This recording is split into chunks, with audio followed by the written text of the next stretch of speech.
dadalawin po nila yung ating kababayan na nasa ospital pa rin po. And magkakaroon din po sila ng tulong with the Labor Minister po ng Hong Kong. Mga Pilipinong biktima ng sunog sa Hong Kong, accounted na. At sabi naman po niya, siya po ang nagboluntaryo. Kung ano man po ang issue sa kanya, siya mismo ang pupunta sa ICI para maimbestigan po siya. First Family bukas sa lifestyle check sa gitna ng issue sa infrastructure funds ayon sa Malacanang. Siguro kung mayroong mga kababayan tayo, gustong tanungin, ganyan, at saka gustong panagutin natin sa legislator, mag-file sila ng ethics complaint. Mga tumutuligsa sa pag-absent ni Senator Ronald Bato de la Rosa, kinikayat ng Senate leadership na magsampa ng reklamo. And today is a good day. Maganda yung usapan namin sa politika. May konting usapan about sa pamilya pero karamihan sa politics at kung ano yung nangyayari. Vice President Sara Duterte dumalaw kay dating Pangulong Rodrigo Duterte sa The Hague, Netherlands. Ito ang balita. MCGI Fairs Weekend. Morning Kuya. Mga programa ng UNTV, humakot ng Anak TV Seal, Kuya Daniel Razon at GMK host, itinanghal na Anak TV Makabata Stars.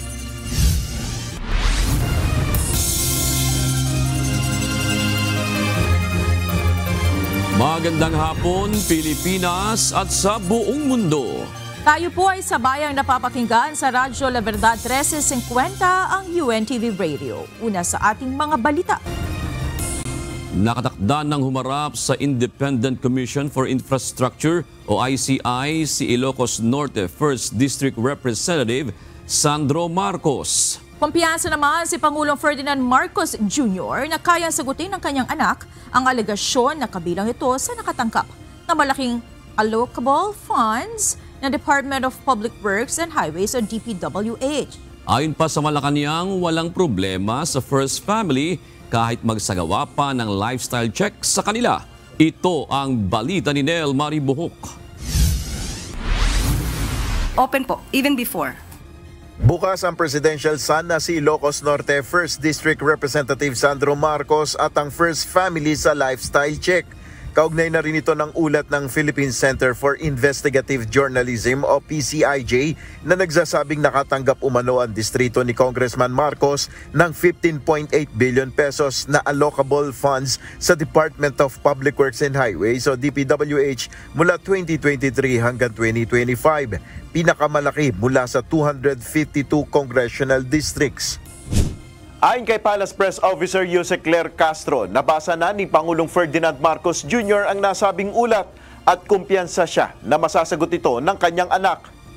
Dagdag pa ng palasyo, nagpahayag na rin naman ng kahandaan si Congressman Marcos na sumailalim sa investigasyon ng Independent Commission for Infrastructure o ICI. Nabasa na po ng Pangulo ang nabanggit na report or pag-uulat ng PCIJ. But as of now, I cannot speak for in behalf of Congressman Sandro Marcos. At sabi naman po niya, siya po ang nagboluntaryo. Kung ano man po ang issue sa kanya, siya mismo ang pupunta sa ICI para maimbestigan po siya. Bigyan lamang po siya ng date para po magkaroon ng tamang schedule. Samantala, para sa Malacanang, malaking tulong kung maglalagay ng reward money sa makapagtuturo ng kinaroroonan ni dating Ako Bicol Party List Representative Saldico. Unang napaulat na nananatili si Ko sa bansang Portugal. Sa ngayon po, wala pong napag-uusapan sa ganyan. Pero since nadinig po sa inyo, maaari po siguro i-considera. Pero as of now, wala pa po napag-uusapan tungkol dyan. Ayon kay Yusek Castro, nagsisikap na ang lahat ng ahensya ng pamahalaan upang mahanap ang dating mambabatas na may warrant of arrest dahil sa pagkasangkot sa anomalya sa flood control projects. Sa lahat po ng ahensya na concern, since ang Pangulo po ay nag-utos na rin po na ihanapin at pauwiin dito si Zaldico, lahat po ng ahensya na concern dapat po na alamin ito at makatulong para mapabalik po agad si Zaldico sa Pilipinas. Nel Maribuhok, UNTV News and Rescue. Diyos ang aming sandigan, serbisyo publiko ang aming pinaalagahan. Nagsumite ngayong araw ng rekomendasyon ng Land Transportation Office sa Independent Commission for Infrastructure o ICI na humihikayat sa komisyon na imbestigahan na ang umano'y anomalya sa pagtatayo ng LTO Central Command Center. Ayon sa ahensya, isa sa kontraktor ng nasabing gusali ay may kaugnayan kay dating Ako Bicol Party List Representative Zaldico. Ito ang balita ni Jede Resina. Aming formal na inihahain sa Independent Commission for Infrastructure ang reklamo at mga kaukulang dokumento hinggil sa Central Command Center o C3. Pinaiimbestigahan ngayon ng Land Transportation Office sa Independent Commission for Infrastructure o ICI ang pagpapatayo ng kanilang Central Command Center. Ang naturang gusali ay nagkakahalaga ng higit 900 million pesos o katumbas ng halos 1 bilyong piso. Ayon kay LTO Assistant Secretary Marcos Lacanilao, formal na nilang isinumite ang mga dokumento sa komisyon kaugnay ng nasabing gusali. Paliwanag ni ASEC Lacanilao, underutilized o hindi ito gaanong napapakinabangan ng LTO dahil sa kakulangan sa kagamitan. Bukod pa rito, ang umano'y overpayment sa proyekto. Marami po. Unang-una, may mga dapat na cameras na dapat ilagay all over the Philippines. Wala po yung mga nangyaring yan. At saka hindi po siya, sa totoo lang, hindi po siya gumagana. At saka overpriced, overpayment, may overpayment pa po ito na 26 million. Dagdag ng opisyal, nadiskubre nila na ang proyekto ay ginawa ng joint venture contractor, kabilang na ang SunWest Construction and Development Corporation na iniuugnay kay dating Ako Bicol Party List Representative Zaldico. Yung involved po dito sa project na to, SunWest Corporation at saka LDLA Marketing Trading, Data Center Design Corp, EB Solution Inc. and Trading. Yun po, mga joint venture sila. Yung project started in September 2, 2020. At date of acceptance and turnover was August 5, 2021. Bukod sa Central Command Center, patuloy rin ang pag-iimbestiga ng LTO sa ibang gusali na bagamat tapos ay hindi naman anila magamit dahil sa kakulangan ng mga equipment. May dalawang building doon pero hindi pa ho kasama dito kasi hindi pa ako tapos doon.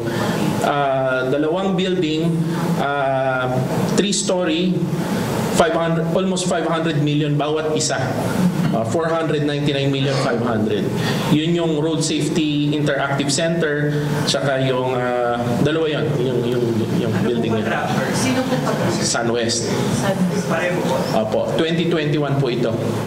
Samantala, ipinauubaya na ng LTO chief sa independent body sa kung sino ang mga dapat habulin sa investigasyon kaugnay ng maanumalyang proyekto sa loob ng LTO compound. Kasama na rito ang contractors, maging ang mga dating opisyal ng LTO at iba pang posibleng sangkot sa anomalya. Ngayon ay wala pang pahayag ang SunWest Construction and Development Corporation, maging ang iba pang idinawit ng LTO sa kanilang rekomendasyon sa ICI. Jed Neresina, UNTV News and Rescue. Diyos ang aming sandigan, serbisyo publiko ang aming pinahahalagahan. Umabot na sa 3 na akusado sa maanumalyang flood control project ang nagpahatid ng surrender fillers sa Philippine National Police Criminal Investigation and Detection Group o PNP-CIDG. Ang kay CIDG Director, Police Major General Alexander Morico II, 2 sa mga ito ang nandito sa bansa habang ang isa ay nagtatago sa ibang bansa. Sinabi pa ni Morico na nagdadalawang isip sumuko ang ilan sa mga ito dahil wala silang pangkuha ng abogado. There is one na nagpapadala ng surrender filler sa amin doon sa nasa ibang bansa. There is 2 dito sa local. You must understand also these people. Hindi lahat sila may pera. Some of them are dummies also. Sa 16 na akusado sa flood control, Siyam na dito ang nasa kustodiya ng mga otoridad habang 7 pa ang at large. Sa 7 hindi pa naaresto, 4 ang nasa ibang bansa kasama si Zaldi, habang 3 ang nananatiling nasa Pilipinas. Binasahan na sakdal para sa kaso malversation ang 9 na DPWH officials na dawit sa flood control scandal. Not guilty ang ipinasok nilang plea sa korte. Ito ang balita ni Ivan Alvarez, live.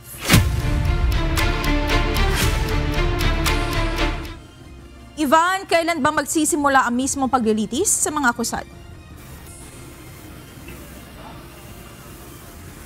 Monica, wala pang eksaktong petsa kung kailan gaganapin ang mismong trial, pero pagtitiyak ng Sandigan Bayan sa December 11 ay gagawin na ang preparasyon sa paglilitis o ang tinatawag na pre-trial.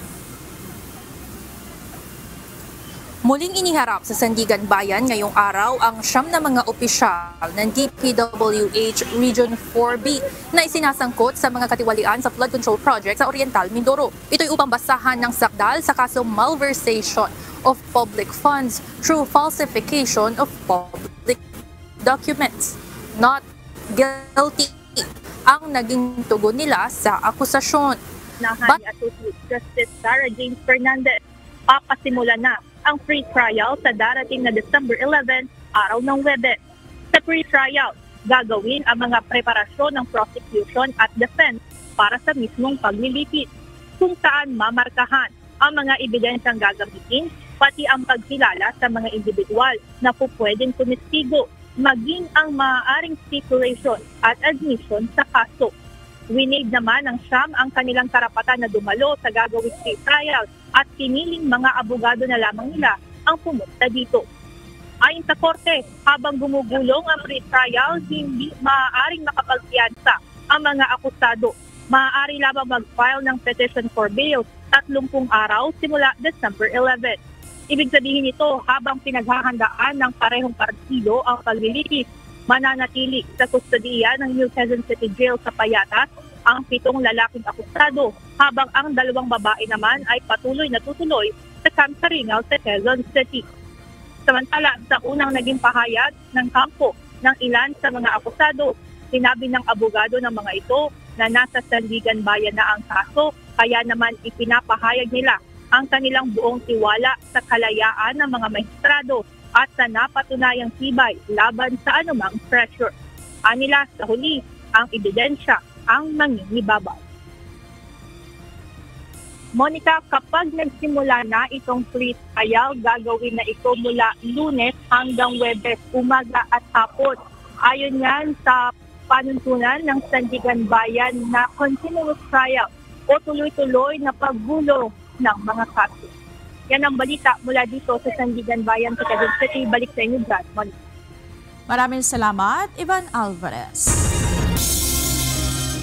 Handa ang House Ethics and Privileges Committee na imbestigahan ang mga kongresistang isinasangkot sa manumalyang flood control projects ng pamahalaan. Ito ang pahayag ni House Committee on Ethics and Privileges Chairperson at 4Ps Party List Representative JC Abalos matapos tuligsain ng ilang kongresista ang desisyong patawan ng 60 days sa suspensyon si Cavite 4th District Representative Francisco Kiko Barzaga. Bunso dito na sinasabing disorderly behavior ng kongresista na nag-ugat sa mga social media posts itong posibleng inciting to sedition. Gayun din ang mga larawang hindi angko para sa isang public servant. Naninindigan naman ang House Panel Chairperson na kailangang aksyonan ang ethical complaints sa inihain sa Kamara. Kabilang narito ang reklamo laban kay Congressman Barzaga Bunsod na itinuturing na paglabag sa decorum o wastong asal na inaasahan sa isang mambabatas. Kami po sa Ethics Committee, ang mali po ay mali, malaki man o maliit.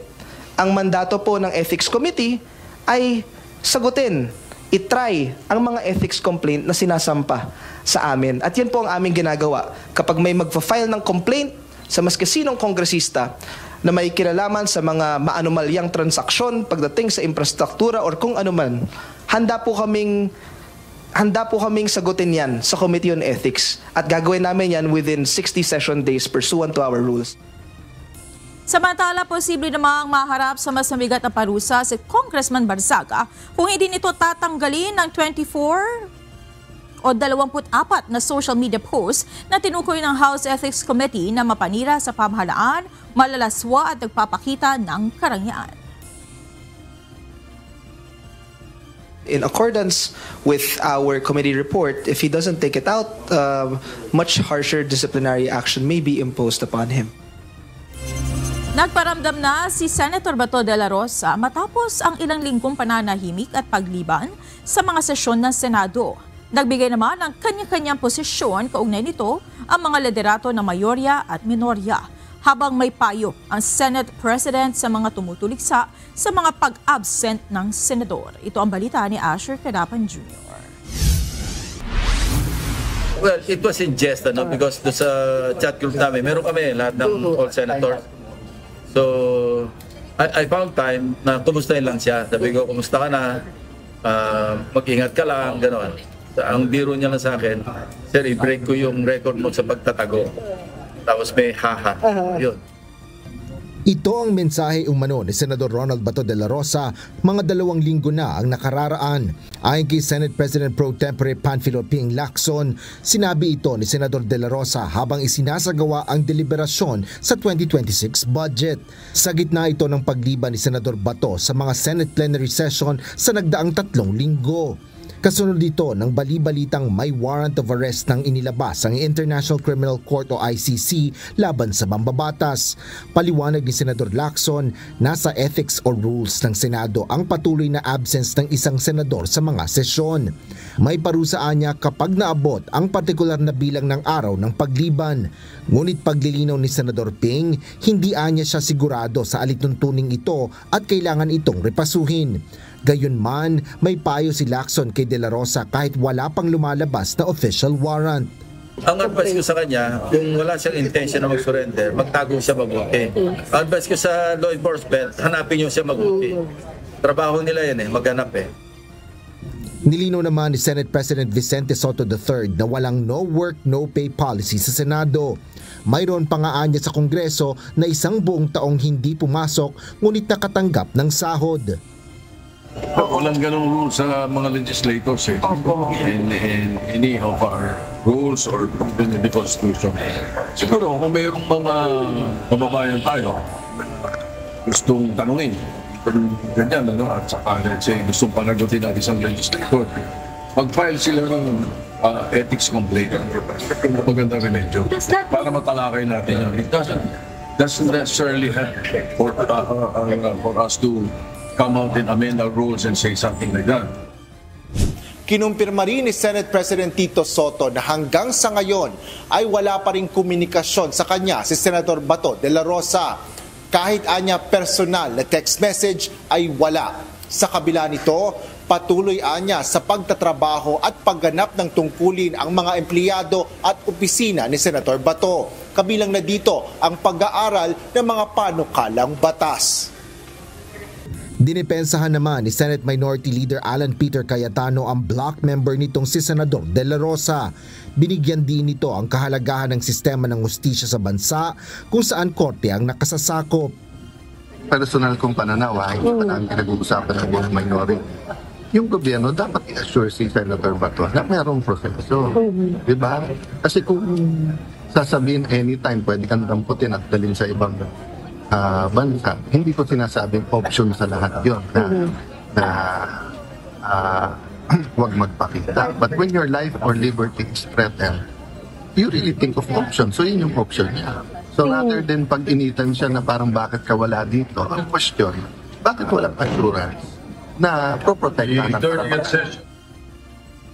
Asher Cadapan Jr., UNTV News and Rescue. Diyos ang aming sandigan, serbisyo publiko ang aming pinahahalagahan. Iginiit ng Malacanang na hindi papayag si Pangulong Ferdinand Marcos Jr. na magkaroon ng reenacted budget dahil sa bigong pagpapasa ng panukalang pambansang pondo. Ayon kay Palace Press Officer Undersecretary Claire Castro, dapat pambilisan ng Senado ang pagpapasa ng budget. Ayon kay Senate Finance Committee Chairman Sherwin Gatchalian, Target ng Senado na maipasa ang bersyon nito ng 2026 proposed budget sa December 9. Inaasahang magsisimula naman ng Bicameral Conference Committee meetings sa December 11 at target na mapirmahan nito ng Pangulo sa December 29. Ayaw po ng Pangulo ng reenacted budget. Alam po natin yan. So hanggat maaari, bilis-bilisan natin, although kahit tapos na yung kapos ang panahon, sana po mas mapabilis natin.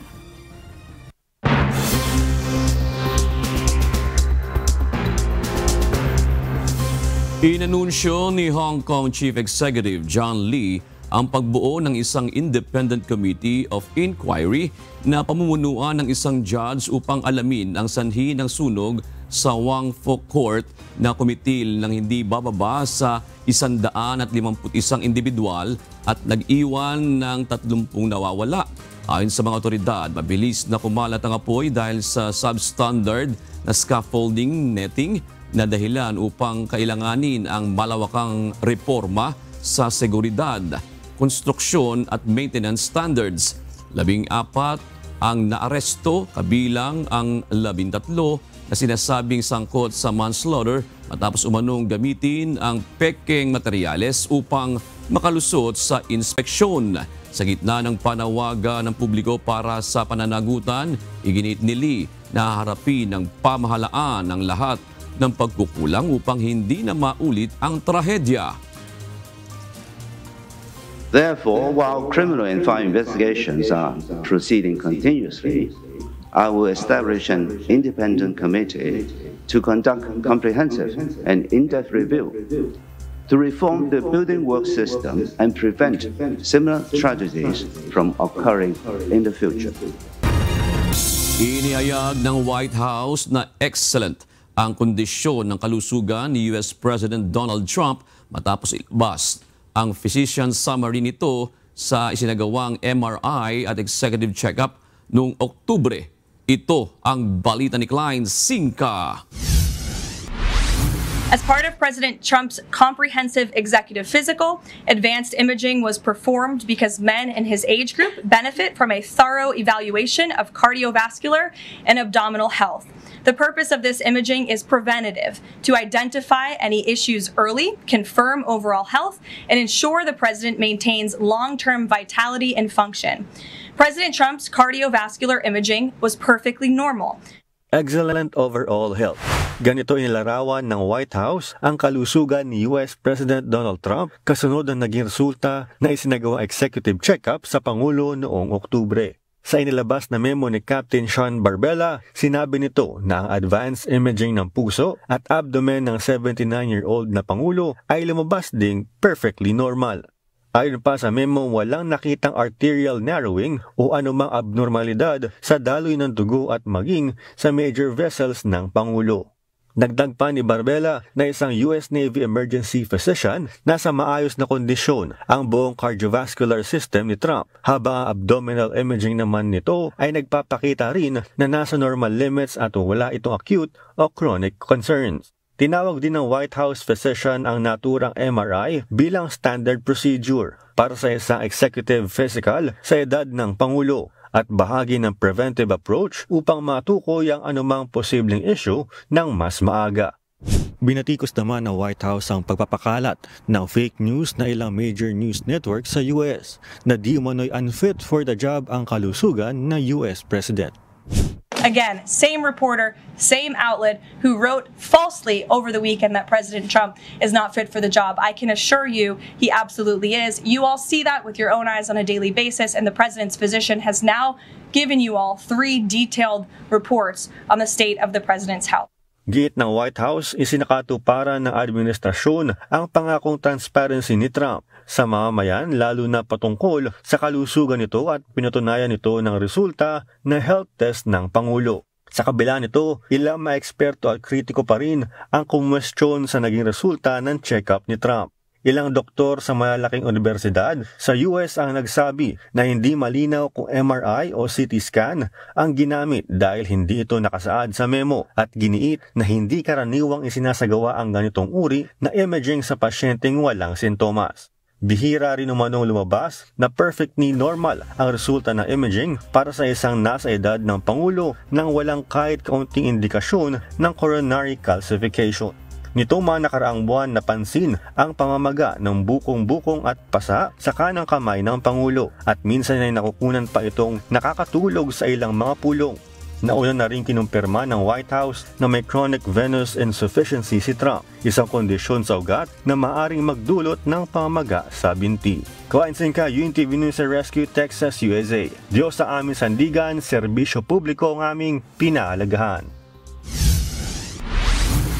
Nagkaroon na panibagong tensyon sa East China Sea matapos pumasok ang dalawang Chinese Coast Guard vessels sa territorial waters ng Japan malapit sa pinagkagawang teritoryo sa Senkaku Islands. Ayon sa Japanese Coast Guard, sinita nila ang mga barko matapos umano nitong lapitan ng isang Japanese fishing boat at iginiit na labag sa international law ang pagpasok ng China.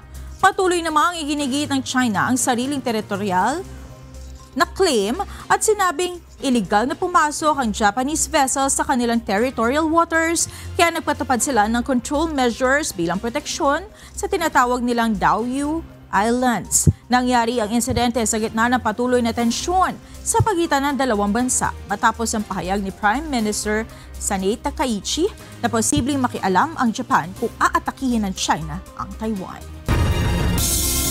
Nag-anunsyo ang British Medical Association na magsasagawa ang resident doctors sa England na 5 araw na strike simula sa December 17 dahil sa matagal ng issue sa sahod ng mga medical professionals. Ayon sa BMA, nabigo ang pamahalaan na maglatag ng credible offer habang tinawag ng National Health Service o NHS na inflammatory act ang gagawing strike dahil gagawin ito sa gitna ng paghahanda sa holiday season. Dahil dito, inaasahang maantala ang mga operasyon at konsultasyon sa mga ospital dahil kalahati ng medical workforce ay sasama sa strike. Git ng Union sa kabila ng 30% na pagtaas ng sahod nitong nakalipas sa 3 taon, nananatili pa rin itong mababa sa tunay na halaga ng kanilang kita kumpara noong 2008 dahil sa inflation.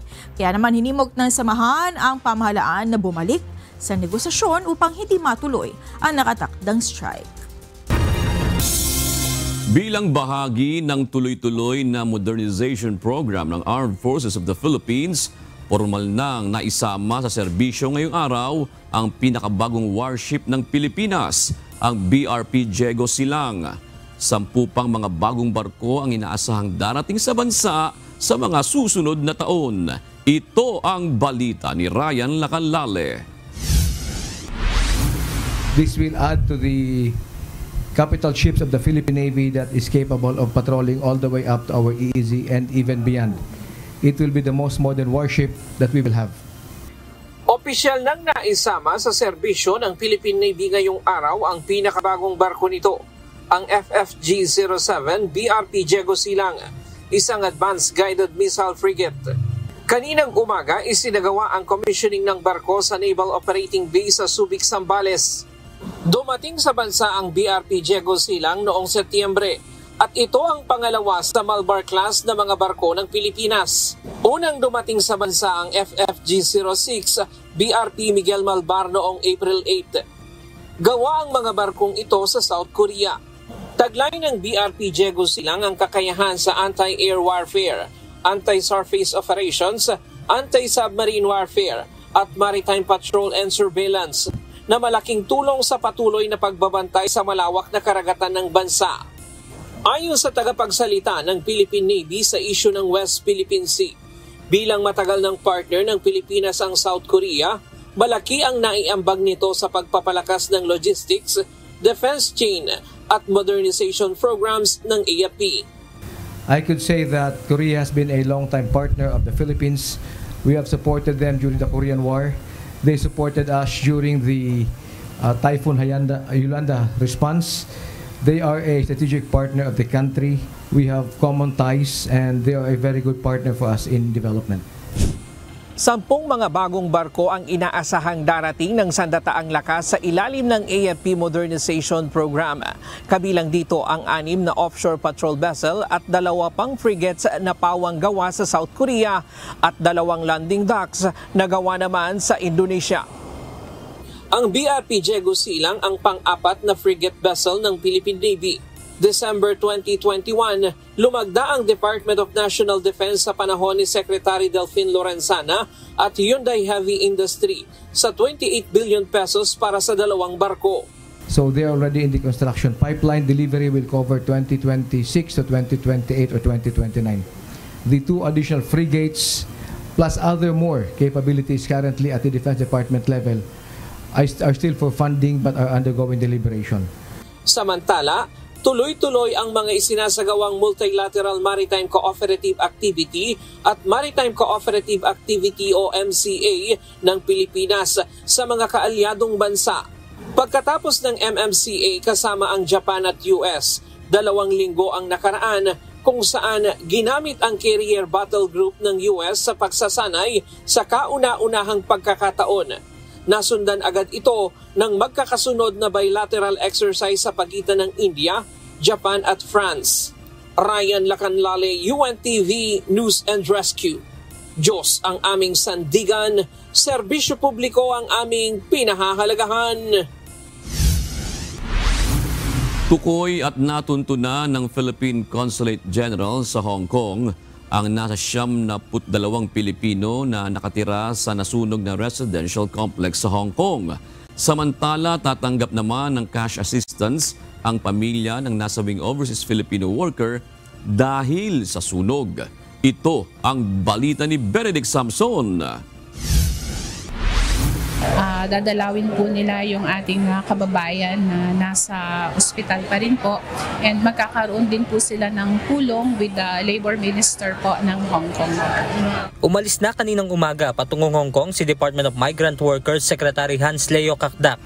Personal niyan titignan ang kalagayan ng mga Filipino worker na naapektuhan ng sunog sa Taipo District. Bibisitahin din niya si Rodora Alcaraz Tonyacao, ang OFW na nagligtas sa kanyang inaalagaang sanggol. Si Alcaraz ay nasa kritikal, ngunit stable na ang kondisyon ngayon. Nagpasalamat si Secretary Kakdak sa Hong Kong government sa tulong na ipinagkaloob nito sa mga Pilipinong biktima ng sakuna. We're so thankful for the successful medical procedure for our national who was initially in critical stages brought to the ICU, but with a successful medical procedure, should I say an innovative one, she has been saved and is on recovery mode.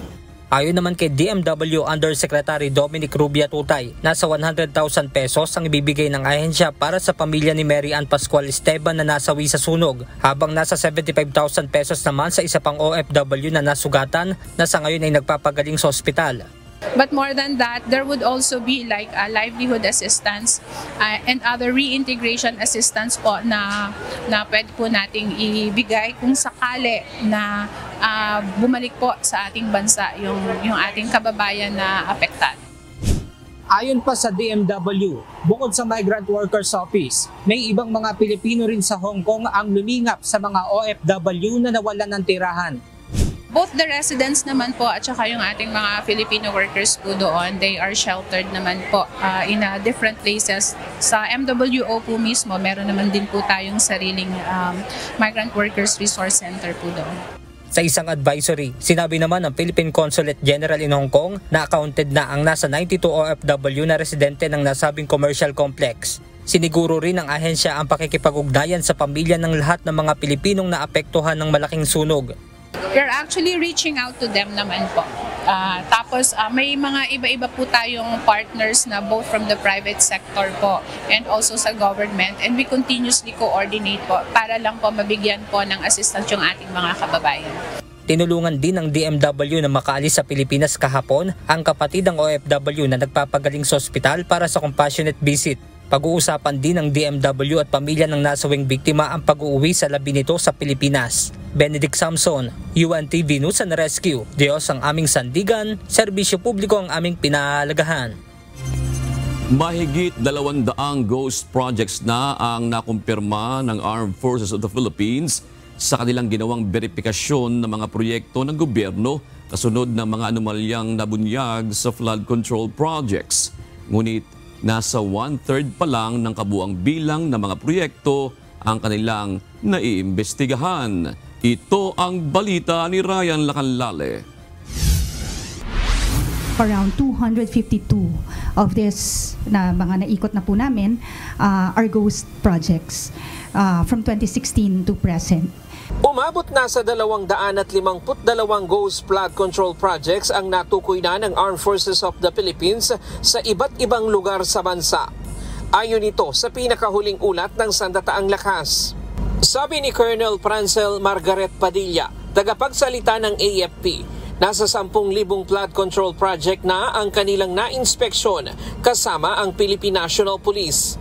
Mula yan sa nakaulat na 30,000 flood control projects. Ang mga proyekto na kanilang ini-inspeksyon ay mula taong 2016 pa hanggang sa kasalukuyan. Well, kalat na to, no? All over the Philippines na to. As you can see kasi, ang Sandatahang Lakas ng Pilipinas, ang deployment din namin, nationwide. So, we're all over the place. So, in tandem yung lahat ng inspections na ginagawa para sabay-sabay na rin natin itong maganpanan. So, we cannot really hone in on a particular place or region.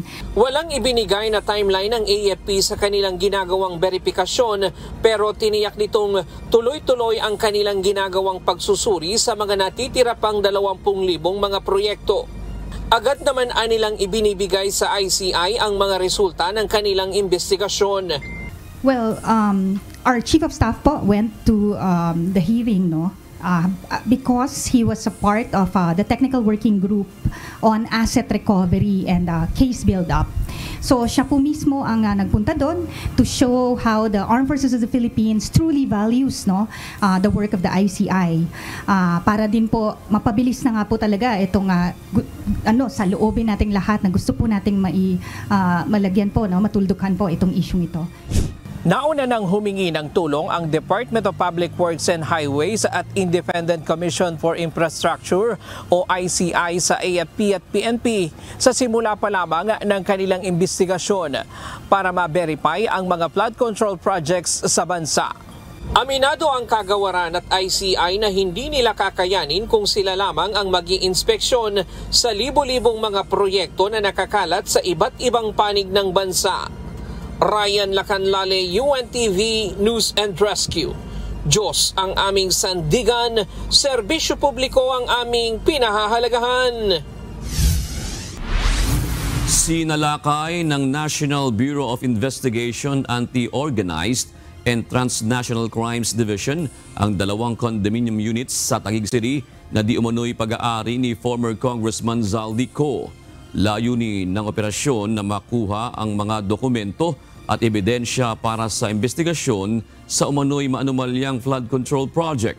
Ayon sa NBI, nag-ugat ang operasyon sa testimonya ni na dating DPWH Bulacan 1st District Engineer Henry Alcantara at Orly Guteza na nagdadala umano sila sa condominium ni Co ng mali-maletang pera na sinasabing kickback sa mga proyekto sa pamahalaan. Si Co na dating chairperson ng House Appropriation Panel ay naharap sa mga kaso kaugnay ng umano'y pagnanakaw sa pondo ng gobyerno at patuloy pang pinaghahanap ng mga otoridad. Sa mga nilabas niyang video, sinabi ni Co na hindi siya makauwi dahil sa banta sa kanyang buhay. Muling bumalik sa The Hague, Netherlands, si Vice President Sara Duterte upang personal na dalawin ang kanyang ama na si dating Pangulong Rodrigo Duterte na kasalukuyan pa ring nasa kustodiya ng International Criminal Court kaugnay ng mga kasong crimes against humanity. Sa muling pagkikita ng mag-ama, inilahad ng Vice Presidente na umikot ang kanilang pag-uusap sa politika at mga isyong kinakaharap ng bansa. Ito ang balita ni Jed Neresina. And today is a good day. Maganda yung usapan namin sa politika. May konting usapan about sa pamilya pero karamihan sa politics at kung ano yung nangyayari. Naging magaan ang pag-uusap ng mag-amang Duterte nang muling dumalaw si Vice President Sara Duterte sa International Criminal Court o ICC Detention Facility sa The Hague, Netherlands, kung saan nakapiit si dating Pangulong Rodrigo Duterte. Ilang oras rin na nagkwentuhan ang dalawa tungkol sa takbo ng politika sa Pilipinas, mga kasalukuyang issue sa pamahalaan at mga bagay na nakaapekto sa kanilang pamilya at partido sa politika. Ngunit tumanggi ang Vice-Presidente na ilahad ang mga detalyeng tinalakay nila bilang respeto sa pinagdaraanan ng dating Pangulo sa The Hague. Nang tanungin si VP Sara kung napag-usapan nila ang naging desisyon ng ICC sa apela ng kampo ng dating Pangulo sa interim release. Hindi niya banggit kanina, ma'am. Actually, hindi ko na tinake up kasi ayaw na ako yung Kamakailan lang ay hindi pinayagan ng ICC Appeals Chamber ang apela ng dating Pangulo para sa interim release na naglalayong pansamantala itong makalaya habang nagpapatuloy ang investigasyon sa mga kasong kinakaharap nito. Dahil dito, mananatili sa kustodiya ng ICC si dating Pangulong Duterte habang tinatalakay pa ang mga susunod na hakbang sa kanyang kaso. Paliwanag ni Vice President Duterte, sadyang hindi niya binuksan ang usapin sa interim release upang hindi madagdagan ang bigat ng isipin ng dating Pangulo. Sa kabila nito, iginiit niyang nananatiling matatag ang kanilang pamilya at umaasa silang magiging malinaw at patas ang proseso ng ICC. Samantala nagpaabot din si VP Duterte ng pasasalamat sa patuloy na suporta ng mga Pilipinong nagpapadala ng mensahe at panalangin para sa kanilang ama. Thank you for coming and showing your support to President Duterte. Tapos nagsabi siya na, kasi nabanggit ko kanina na merong mga Filipinos dito sa labas ngayon. Sabi niya na nakailang ulit na daw siya nasabi sa inyo na natanggap niya daw lahat ng messages niyo, na tanggap niya rin ang mga prayers ninyo, and do not daw parang sacrifice your health, staying out in the cold. Sa ngayon, naghihintay pa ang kampo ni Duterte sa resulta ng isinagawang medical check-up sa dating Pangulo at iginiit na muling aapela sa ICC para sa interim release nito. Jedne Resina, UNTV News and Rescue. Diyos ang aming sandigan, serbisyo publiko ang aming pinahahalagahan. Kinumpirma ng Malacanang na nasa Pilipinas lamang si Cassandra Ong na humaharap sa kasong human trafficking. Nag-alok na ang Department of Justice ng pabuyan na 1 million pesos sa makapagtuturo ng kinaroroonan ni Ong. Ayon kay Palace Press Officer, Undersecretary Claire Castro, batay sa ibinigay na impormasyon ng Department of the Interior and Local Government o DILG, nasa Pilipinas lamang si Ong. Base sa kanilang records, nasa Pilipinas pa po si Miss Cassandra Ong. At patuloy pa rin po ang paghahanap sa kanya dahil nga siya po ay tinatawag na fugitive dahil may warrant of arrest na po. Inalis sa pwesto ang 6 na tauhan ng Criminal Investigation and Detection Group o CIDG na umano'y nagnakaw na milyong halaga ng ebidensya mula sa operasyon sa Bagak, Bataan noong October 2024. Ayon kay CIDG Director, Police Major General Alexander Morico II, hindi rin ligtas sa investigasyon ng isang opisyal na itinalagang evidence custodian. Ito ang balita ni Lea Ilagan. It was found out na kulang. And at the same time, it appears na 141 but 13 million is boodle money, meaning fake. Nahaharap sa reklamong kriminal at administratibo ang 6 na tauhan ng PNP Criminal Investigation and Detection Group o CIDG. Ito'y matapos na matuklasan ang umano'y pagnanakaw ng mga ito ng milyong pisong halaga ng salapi mula sa nakuhang ebidensya sa operasyon sa isang pinaghihinalaang Philippine Offshore and Gaming Operations o POGO sa Bagak, Bataan noong October 2024. Ayon kay CIDG Director Police Major General Alexander Morico II, mahigit 141 million pesos ang nakumpiska na mga operatiba sa naturang kumpanya na nakalagay sa 9 na box. Dinalaari niya ito sa CIDG headquarters at itinalagang evidence custodian si Police Colonel Jose Joey Arandia. Ngunit inuwi niya ito ng opisyal sa kanyang bahay at nagtagal ng halos 1 taon. On September 25, because I ordered our new chiefs to conduct inventory of evidences, Police Lieutenant Colonel Poblete discovered that the cash money amounting to 141 million plus is missing from the evidence room of the anti-organized crime unit. There was no proper turnover conducted by Police Lieutenant Colonel Arandia based on the investigation. Accordingly, he took the boxes of evidences to his house. So we asked, there was an investigation conducted. Ibinalik lamang aniya ni Lieutenant Colonel Arandia sa CIDG ang box na may lamang pera nitong Oktubre kung kailan may kapalit na siya sa pwesto. 6 na pulis ang itinalaga ni Lieutenant Colonel Arandia na magbantay ng 9 na boxes sa CIDG headquarters. Nitong Nobyembre, iniutos na ng korte na ibalik na ng CIDG sa kumpanya ang pera. Doon na natuklasan na kulang na ito ng mahigit sa 13 milyong piso. There was an omnibus court order presented coming from the court. So in compliance with the court order on November 20, 2025, the sealed 9 boxes were unsealed in front of the legal counsel of Juan Bataan, Attorney Cherry Ann de la Cruz. And it was during this time that it was discovered that a total of 13,451,000 is missing from the supposed 141 million pesos. In its place, inside the boxes, it contains budol money. Isa sa 6 na pulis umano ang umamin na pinaghatian nila ang pera. Kinumpirma din ni Major General Morico na gumugulong na ang investigasyon laban kay Lieutenant Colonel Arandia. Ayon kay NAPOLCOM Vice Chairperson at Executive Officer Commissioner Rafael Calinisan, walang puwang sa PNP organization ang mga tiwaling pulis. You cannot undo the act. So for example, you took 13 million pesos, pinaghati-hatian nyo, o kung ilan man kayo, tapos nung na-discover kayo, isosoli nyo, you cannot undo the act. You're still criminally liable. You're criminally and administratively liable for doing what you've done.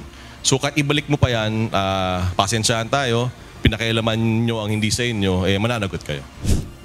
Dagdag ni Major General Morico, kung mapatutunayang kinuha ng naturang mga pulis ang pera, mahaharap aniya ang mga ito sa patong-patong na kaso. As a result, on November 28, 2025, we referred the case for violation of Article 310, qualified theft, violation of Article 217, malversation of public funds, violation of Article 228, opening of closed documents, violation of Article 171, falsification of public documents, and violation of Article 168 in relation to Article 166, illegal possession or use of false treasury notes or banknotes against the 6 CIDG personnel. Leia Ilagan, UNTV, News and Rescue. Diyos ang aming sandigan, serbisyo publiko ang aming pinahahalagahan. Naghain na reklamo sa Office of the Ombudsman si Dr. Leilani Marie Lacuna laban sa mga opisyal ng Maynila.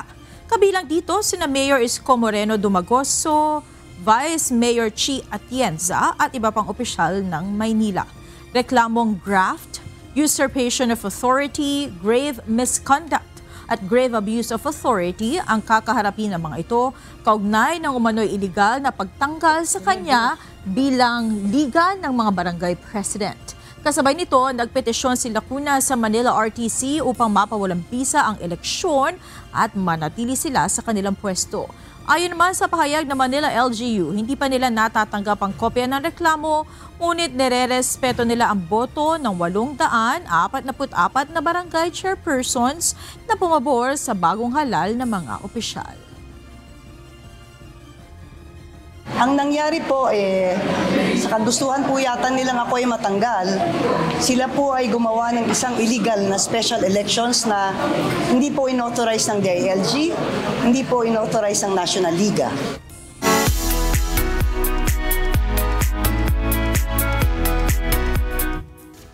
Humakot ng parangal sa katapos na Anak TV Awards ang mga programa ng UNTV.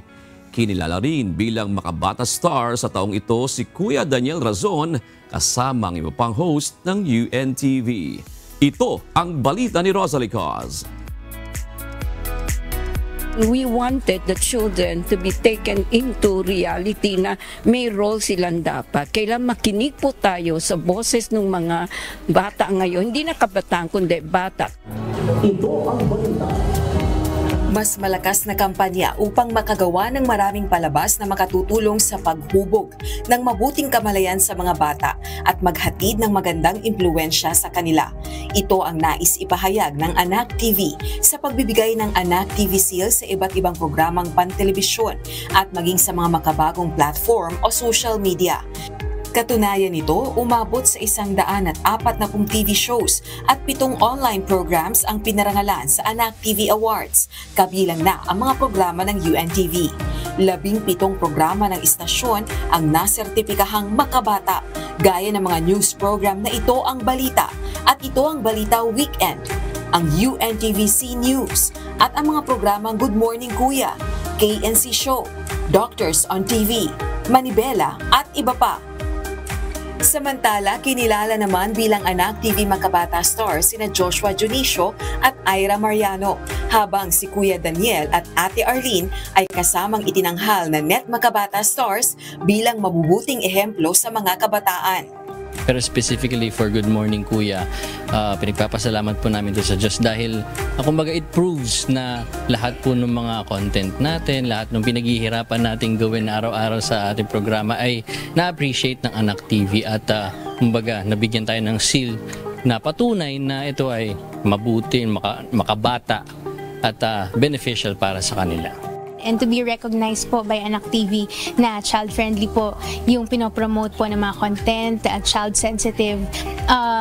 Masaya po kami dahil tayo po bilang nasa public service po tayo, kumbaga iniisip po natin palagi yung welfare din ng mga tao. So yung pag-ibig po natin sa kapwa, nare-recognize din po.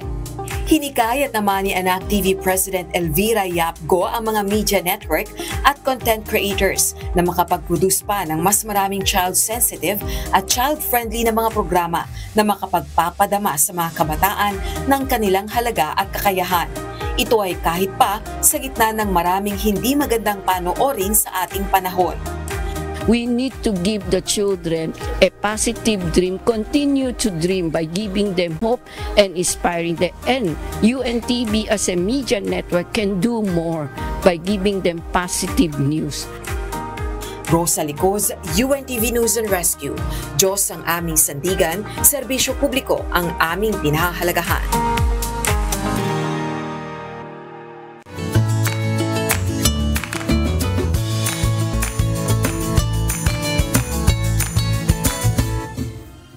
Maraming salamat muli sa Anak TV Awards at sa lahat ng mga programs ng UNTV na binigyan ng pagkilala kanina, Monica. Congratulations sa lahat ng bumubuo ng mga programang yan. And maraming salamat po sa bumubuo rin ng Anak TV Awards. Mahirap rin na maging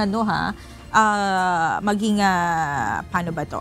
Child sensitive yung mga content mo, but at the same time lalo siguro sa news. Sa news, yun nga gusto ko sabihin. Medyo mahirap yun dahil ibabalanse mo, pero we are honored dahil kinilala pa rin. Congratulations. Kasama itong balita. Congratulations sa lahat po ng ating EP, si Jaisel, di ba? Sa lahat ng bumubuo po ng UNTV News and Rescue. Samantala, narito na po ang mga komento ng ating mga kausi ngayong araw ng Martes. Salamat po, shout out kina... Oy, wala palang komentaryo. Shout out na lang natin yung ating mga mga kausi. Araw po ng Martes ngayon, kaya abala po ang ating mga kausi na sina Miguel Valiente, Mila Tumaras at Alessandra Felonco. Gayon din kina Robert Estrella, Balmon, Moscov, Teresita, Fon, at syempre sa lahat po ng nakasama natin ngayong araw. Samantala, mga kasambahay, kung may mga istorya po kayong nais balikan sa Ito Ang Balita, pwede niyo po ito muling mapanood sa aming mga official social media account. Magtungo lamang po sa UNTV News and Rescue YouTube channel at i-click ang subscribe button. Gayun din sa aming Facebook, Instagram, X at TikTok accounts. Mapapanood nyo rin po rito ang iba pang news programs ng UNTV, pati na iba pang video ng nag-iisang public service channel. Kaya subscribe, like, and share. Narito naman ang salita ng Diyos na ating sandigan mula sa aklat ng awit 28 at 7 na nagsasabi, "Ang Panginoon ay aking kalakasan at aking kalasag. Ang aking puso ay tumitiwala sa Kanya at ako'y nasaklolohan. Kaya't ang aking puso ay nagagalak na mainam at aking pupurihin siya ng aking awit."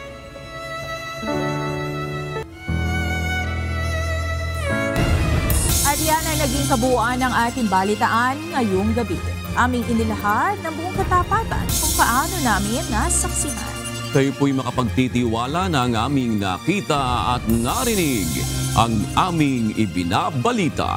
At dito po sa UNTV, Diyos ang aming sandigan, serbisyo publiko ang aming pinahahalagahan. Magandang gabi po.